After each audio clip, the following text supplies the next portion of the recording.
isang bansa.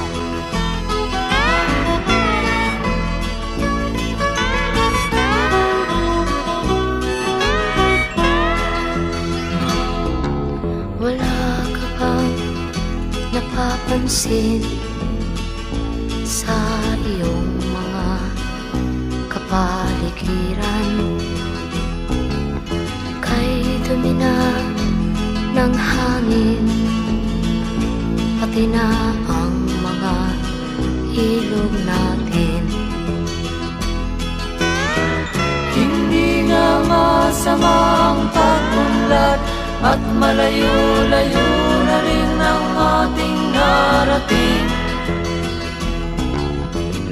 Ngunit masdan mo ang tubig sa dagat, dati kulay asul, ngayon'y naging itim.